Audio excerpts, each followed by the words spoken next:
Hello, children. It's Grandma Carla with some more of Abby Lost at Sea. And now we're reading chapter 10. And remember, we left Abby on an island with her best buddy Luke. And Luke fell asleep, and Abby was praying. Chapter 10. As Abby sat in the shade of the coconut palm, her skirt dried quickly and stiffly from the salt water. Her hair, which had taken a good dousing from the rain and the sea, hung in nutmeg ringlets down her back. What a view she had! The ocean shone like an aquamarine jewel, and the sky mirrored its hues with added wisp of distant white clouds. The soft paper sound of coconut palms rubbing against each other in the trade winds could have lulled her to sleep, but she knew she needed to look for fallen coconuts and a source of fresh water. Her tongue felt thick with thirst. Abby turned and viewed the wooded area beyond the beach. She decided to venture there barefoot to give her boots time to dry. She stood and gazed fondly down at Luke. Hoping he would sleep soundly until she got back, she headed into the wooded area. Some of the trees looked gnarled and dry, while others were lush and green with beautiful white and yellow flower that filled the air with a delightful sweet fragrance. Abby picked a few, recalling that Uncle Samuel had once sent her some of the blossoms in a letter. She remembered his words. Plumeria blossoms are often used to make flower leis, which islanders wear for special occasions. Ouch! Abby jumped as a sharp thorn pierced her bare foot. The needle was an inch long and as hard as a nail. Gav! She muttered as she sat down to pull the thorn from her feet. She was thankful it had not gone in far. She knew from Uncle Samuel that Kiav trees were not native, but had been imported to the islands. Their thorns had pierced many bare feet in the past 20 years, hers included. Up ahead, Abby saw a coconut on the ground, but as she neared it, she heard a stream gurgling 20 feet away. She pressed on to the delicious promise of water. She hiked her skirt to her knees and bent down to drink the cool, clear water. Never had it tasted so good. For several minutes she drank her fill, until she heard splashing nearby. As she raised her head, she saw a pair of legs standing before her in ankle-deep stream, and for a moment she stared at nut-brown, wrinkled knees. Her mouth popped open as she raised her eyes. There before her stood an old Hawaiian man, staring down at her with shadowed eyes and a scowl on his dusty face. Abby's heart pounded as she stood up, water dripping off her chin, and she swallowed hard. "Oh, hello," she said uncertainly, trying to smile. He did not return her smile. The scowl on his face deepened, revealing frown lines etched in his forehead and cheeks. "How old, girl? Why you here?" he asked. Abby swallowed. My friend and I, came ashore in our skiff down there," she said, turning to point toward the distant sea. "He's still sleeping there. We were lost at sea." The old man jutted out his chin. His dark eyes peered into hers as if testing her soul. "Go back," he said darkly, raising his walking stick and pointing seaward. "Grandfather!" A girl's voice carried from the nearby grove of trees across the stream. Abby looked up to see a girl about her age emerge from a stand of plumeria trees. She was beautiful, Abby thought. Her long black hair hung down to her knees. "Grandfather, do not scare Hale girl. She need our help." She walked toward them, her long hair swaying in the breeze and brushing the hem of her knee-length Hawaiian dress. The red wrapped around dress was sleeveless and tied in some fashion over her chest. A thick lei of white plumeria blossoms hung around her neck, and a bright red hibiscus flower was tucked behind her left ear. "I am Nalani," she said, smiling. "This be my grandfather, Lonokai. He is a wise kahuna. In your language, that means priest. As Nalani came near, she reached out and touched one of Abby's ringlets. Your light hair like the color of coconut shell. Abby laughed. It sure feels like wood at the moment. Nalani took off her lei. Reverently, she lifted the lei over Abby's head and laid it on her shoulders. Aloha, welcome to Maui, she said. Here may you find all you need. Maui, we are far from Oahu then, Abby asked. Yes. Your boat will take you? Abby frowned. No, it is too small, and it was damaged when we came to shore. We are glad to have made it here. Ah, Nalani nodded. Then you go for Lahaina and meet Sailorman for to take you. Abby's face brightened. Is this Lahaina close by? Yes, Nalani held out her hand to Abby. First, you come eat. Then you go for Nahaini, and we treat you good. Nalani led Abby toward the grove of trees from which she had emerged. At the mention of food, Abby's stomach rumbled. Nalani burst out laughing. See, Nalani knows what good. You come, try poi. It a treat, she said, beaming. Following willingly, Abby glanced behind them. Lenokai still scowled at her as he stepped behind them. As they passed into the wooded grove, Abby saw up ahead a Hawaiian village. 8 grass huts were set in a circle with fire pits in front of each. People milled around in the afternoon sun. Children squealed and played a running game that looked like tag. 2 women sat near a hollowed-out stone, pounding something with a small club. A few old men sat in a circle chatting. Lonokai went to join them. As Abby emerged into the clearing, the activity stopped, and all eyes focused on her. Nalani pointed to her. This be Abby. She needs food. Her boat was lost in great ocean. Suddenly, Abby was surrounded by at least 20 people, smiling and talking in broken English with strange Hawaiian words thrown in. She sat on the mat they offered. One woman came toward her with a bowl of food, parting the crowd surrounding Abby. She held out the boy. Poi, she said encouragingly. You eat, feel good. Abby took the bowl. Thank you. When she looked down, however, she realized the food was unlike anything she had seen before. It looked like purple paste. How can I eat this without a spoon, she wondered. Seeing Abby's confusion, the woman took back the bowl. She checked to make sure Abby was watching. Then she dipped in her first 2 fingers, coating them with the purple paste, and stuck them in her mouth.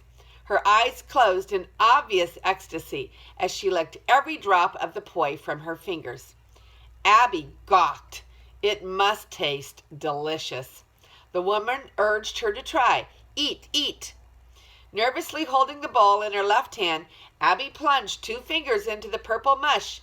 Sure enough, it stuck like paste and coated her fingers, and Abby looked at all the watching eyes as she cautiously stuck her fingers in her mouth. Ugh, it's like sour mush and feels like pond slime. The crowd held its breath, waiting for her reaction. When she smiled, heads nodded in appreciation. Thank you, Abby said, gagging it down for the sake of politeness. She definitely would not pick it to eat, but since she was so hungry, she was also thankful. When another older woman brought over a platter of fruit, she gladly took a banana and enjoyed every bite. Others came up to her then, offering her sliced papaya and cooked ham. Half a coconut was passed to her. Abby tipped it to her lips and drank its sweet, milky white liquid. All the while, Nalani sat close by and kept up a running conversation. Do not worry about Lonokai, my grandfather. He remembers old gods, but the Queen Regent, Kahumanu, threw them into the sea.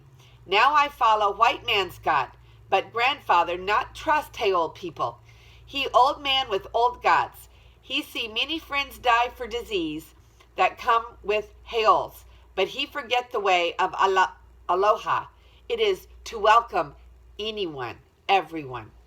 Abby beamed at Nalani. Grateful, she explained why her grandfather had scowled at her. You're very kind, Nalani. Thanks for the food, but I think I should get back to Luke now before he wakes up. Who is Luke? My friend. He's sleeping on the beach. We were thrown overboard during a storm.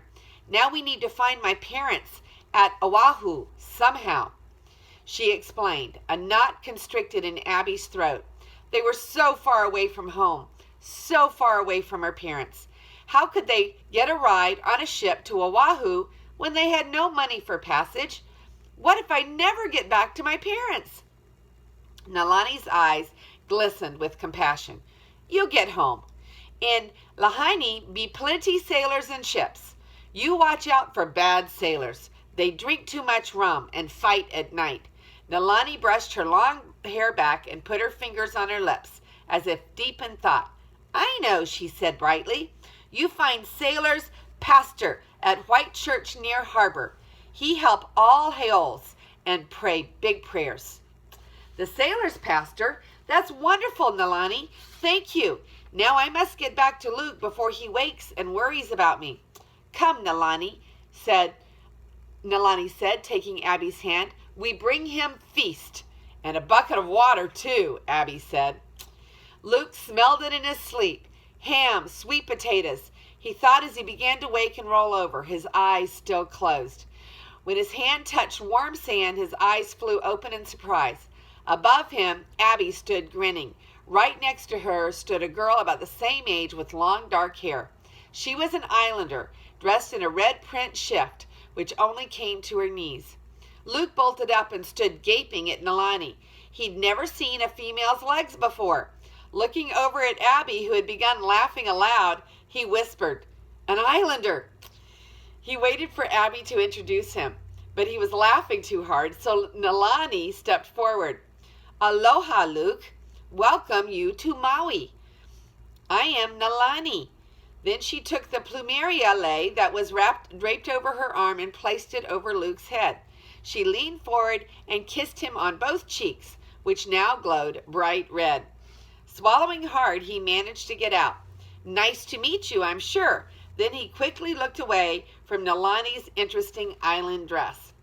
Abby quieted down enough to point to the food lying in bowls a few feet away. Look, Nalani brought you food. It's real good, Luke. Eat, eat. Luke grinned at Nalani. Thanks. You don't have to tell me twice. Then he sat down in front of the bowls and after a long drink of water began a feast of roasted pig, bananas, baked breadfruit, and papaya. Here, try this one, Abby said, handing him a bowl. He peered down. It's purple, Ab. What is it? Poi. Abby's eyes crinkled with mirth. Nalani said encouragingly, a treat. It made from taro. She dipped 2 fingers in to show Luke how it is eaten. She daintily stuck both fingers in her mouth, and when she pulled them out, they were clean. Luke cautiously imitated her, dipping 2 fingers into the poi. As his fingers emerged, licked clean from his mouth, Luke's eyes narrowed with the shock of the vinegary flavor. He said non-committally. Very interesting. Yes, isn't it? Abby added mischievously. Nalani chuckled, apparently pleased that Luke enjoyed poi as much as Abby. The girls watched Luke stuff himself for a few minutes, but when it appeared he planned to eat everything available, Abby grew bored. Let's take a walk, Nalani, Abby invited as she headed toward the water's edge. He's been hungry a really long time. You see, he was a stowaway on the ship, so he didn't get much food. She stooped and picked up a large pink shell on the beach. What is stowaway? Nalani asked, her brown eyes serious. A sickness? Abby examined the shell in her hands. No, it means he hid on the ship so he could come along with us. No one else knew he was there but me. Ah, your father and mother will take him in? Abby bit her lower lip. I know they love him, and I think they'll take him in. He's like a son to them. But Luke's aunt is another problem. She's real rich and might try to get him back. I just don't know how it's going to work out yet. Nalani stopped walking and shielded her eyes from the sun as she spoke to Abby. You tell Luke, come live here. Our house big. Our hearts nui. Big room for love. Thank you, Nalani. I will. Abby started up the little dune to Luke then. She knew Nalani meant it with all her heart, but she wondered what Nalani's grandfather would say about a Haul boy sharing their home. Luke was lying on his back when they trudged up the short dune to him. Empty bowls were strewn about. Ah, he moaned with one hand on his stomach. It hurts, Ab. Abby gasped. Luke, you ate everything. She sat next to him on the warm sand. Do you think I overdid it? I mean, being as how my stomach has probably shrunk some? She shook her head with a giggle. Yes, but I think you'll live through it. I see you took a liking to poi, too. Luke burped and rolled over. Oh, don't remind me. It was so purple. How boy eat good. I get more poi, Nalani said, gathering up the bowl, satisfaction spreading across her face. With a full stomach, Luke fell back to sleep almost immediately. Abby helped Nalani take the dishes back to her grass home after washing them in the creek. With directions from Nalani, Abby learned that they could follow the track that ran along the ocean until they got to Lahaina, and the whaling capital of the Hawaiian Islands. Leave soon, so you be there not at night, Nalani warned. Sailors drink rum too much. The sailors' pastors say grog is devil brew. Better Haol girl stay in then.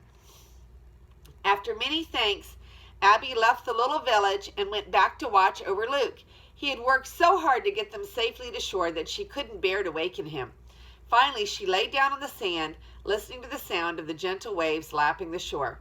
Above them, palm branches fluttered in the soft breeze, and without realizing, she drifted off to sleep.